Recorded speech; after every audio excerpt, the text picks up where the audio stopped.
ವೀಕ್ಷಕರೇ, ಇತ್ತೀಚೆಗೆ ಭಾರತದಲ್ಲಿ ದೊಡ್ಡ ಸುದ್ದಿಯಾಗಿರುವ ಘಟನೆ ನಿಪಾಹ್ ವೈರಸ್ ಔಟ್ಬ್ರೇಕ್ ನಿಯಂತ್ರಿಸಲಾಗಿದೆ ಎಂದು ಭಾರತ ಸರ್ಕಾರ ಹೇಳಿದೆ.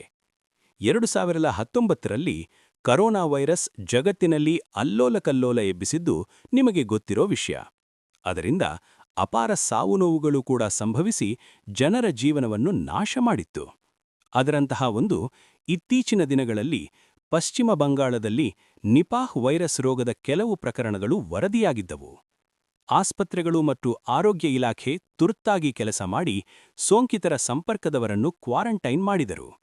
ಕೊನೆಗೆ ಹೊಸ ಪ್ರಕರಣಗಳು ಬರಬೇಕಿಲ್ಲದೆ ಸರ್ಕಾರವು ಹೇಳಿದ್ದು ಔಟ್ಬ್ರೇಕ್ ಈಗ ನಿಯಂತ್ರಣದಲ್ಲಿದೆ ಎಂದು.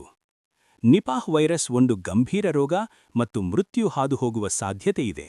ಆದ್ದರಿಂದ ಈ ಸುದ್ದಿ ಜನರಿಗೆ ತುಂಬಾ ಇಂಪಾರ್ಟೆಂಟ್ ಆಗಿತ್ತು. ಈ ಮಾಹಿತಿ ಮತ್ತು ವಿಡಿಯೋ ಇಷ್ಟ ಆದ್ರೆ ಲೈಕ್ ಮಾಡಿ, ಸಬ್ಸ್ಕ್ರೈಬ್ ಮಾಡಿ, ಶೇರ್ ಮಾಡಿ. ಧನ್ಯವಾದಗಳು.